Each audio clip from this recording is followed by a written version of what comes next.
intaana muuqaalku guda galin in waxaan ka codsan lahayn inaad channelka subscribe saarto waxaan doonaynaa inta aan la gaarin ramadaanta ka hor inaan gaarno 30,000 oo subscribe marka haddii aad subscribe hore u saartay videogan like saar si uu dad kale oo badan u gaaro ee iyaga u saaraan subscribe qaybtii labaad ee sheekadana waxay noogu ekeyd Maryan ninkeeda oo iska soo tuuray dabaqa iyo Maryan oo jirkeedu bilaabay inuu mid u kala jajabo ilaa ay ka socdo iyada qaybta saddexaad ee sheekadana waxay ka bilaabanaysaa taariikhda gabadhan meesha ay ka imaatay iyo meesha ay ku dambeeyeen iyada waalidiinteeda haddii aad soo daawan qaybtii koowaad iyo qaybtii labaad ee sheekadan uma maleynaa inaad qaybta saddexaad la qabsan kartid markay isku day inaad labadii qayb ee hore aad soo dhaystid ama soo daawatid kadib waxaan filayaa inaad fahmi doontid sheekadan aad ayaad u mahadsantahay videoga like saar kuna soo dhawaada sheekadana maanta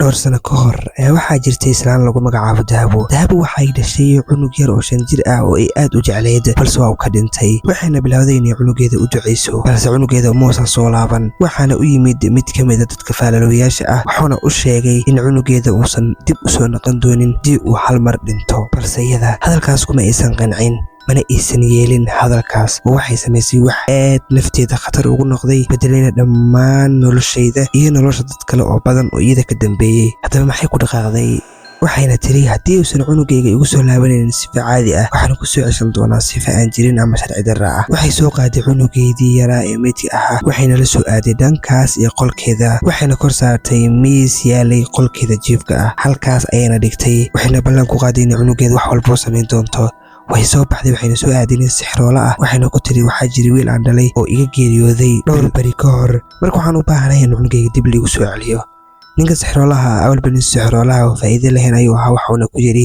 waa la soo celin karaa wiilkaaga balse marka hore waa inaad u hoggaansataa shaydaanka dadka sixroolayaasha ah badankooda waxay la shaqaystaan shayaadiinta iyo jinniyada iyo waxyaabahaas waxayna ku tiri wax walba ayaan u samaynayaa si uu cunugeyga u soo laabto xitaa dariiqa saxda waan ka leexanayaa ee kaliya waxaad ii sheegtaa waxaan samayn lahaa wuxuu ku yidhi waxaad martaa tallaabooyinkan aan kuu sheegi doono dhowr tillaabo ayuuna u sheegay wuxuuna ku yidhi tallaabooyinkaas haddii aad si fiican u qaado oo aad 21 beri aad ku qaado waxaad heli doontaa cunugaagii dib ayuuna kugu soo laaban doonaa wuxuuna ku yidhi 21kaas beri gudahood haddii aad amaradan aan ku siiyey aad ku samayso waa aad heli doontaa cunugaaga ee arrinkaas samee arrimihii ayuuna u sheegay iyada ee waddooyinkii ay qaadi lahayd waxayna ku tiri waa ballan inaan sameey waxaas iyo waxyaaba kasii daranba si aan cunugayga u helo waxay soo baxday waxayna waddadii koowaad ama amarkii koowaad u ahaa in dhar madmadow xirato 21kaas beri inay dharkaas qabto waxayna madaxa marsatay wax yar oo casaana ama guduud ah waxayna bilowday inay shaydaanka caabudo inay ka leexato waddadii saxda ahayd iyadoo samayn jirtay waxyaabihii ninkii uu soo amray ay qaabka darnaa ee ugu wecleed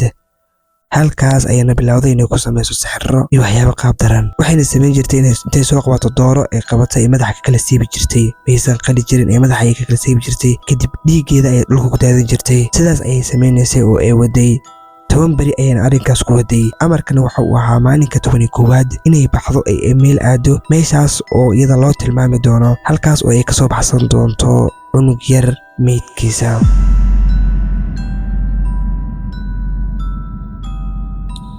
qabrigii ay dul istaagtay waa ayna faagfaagtay waxayna kala soo baxday meydkii cunugii yaraa waxayna la soo aaday dhankii iyo gurigeeda waxayna bilowday inay waxeedii iska sii wadato iyo qashinkeedii iyo waddadii xumayd ay qaaday iyada waxayna dib u habaysay cunugii ama wixii ay soo qaadatay waxayna ka dhigtay sida boombale oo kaleeto markii cunugii ay soo qaaday waxaa looga baahnaa inay samayso in ruuxaanta cunuga ay isku soo wareejiso dhankaas iyo boombalaha yar amaba cunuga yar sidaas ayuunu ahaa qorshaha amaba sixirka ee iyadu waday ruuxaantii cunugana waa ay ka soo baxday waxayna soo aaday dhankaas iyo boombalihii gurigiina wuxuu isku bedelay guri ruuxaan iyo jin iyo balaayo ay degan yihiin waxa uu ahaa guri lagu sameeyey sixirka madowna gurigii lagu sameeyo meesha lagu sameeyo gebi ahaanbu way halaawdaa oo waxay noqotaa meel jinni uu leeyahay iyadana waxay ahayd mid xilli walba hortaagan muraayadda wuxuuna ahaa mid ka mid a amarada maalmaha ka mid a iyadoo hortaagan muraayaddii ayay hal mar waxay sikadiisa gadaalka aragtay wax ay aad uga naxday wax madow oo gadaasheeda taagan haddii ay fiirisay san waxay aragtay cunugii yaraa oo istaagayba waa cunugii meydka ah ee soo bixisay way naxday waa ay walwashay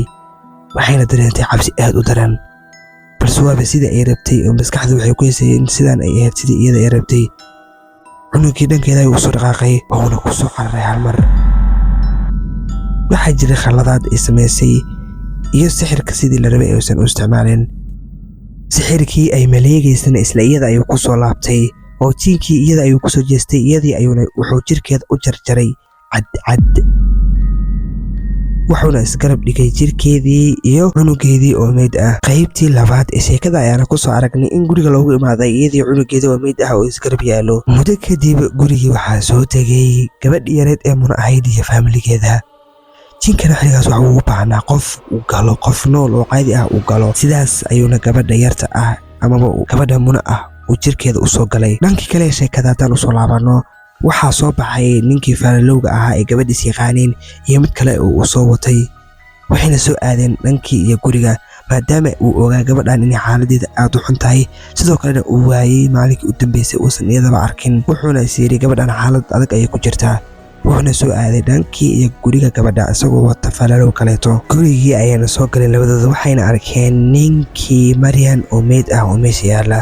wuxuuna yiri ninkii faalowga ahaa ninkan waa ninkii Maryan. waxayna soo aadeen gudaha waxayna arkeen Maryan oo meesha taala. aad ayay u naxeen waxayna is dhaheen gabadha waa ay dhimatay. waxayna ila tahay ayuu dhahay ninkii faalowga ahaa in gabadhan ay xilli hore dhimatay oo aan inaga ka soo daanay.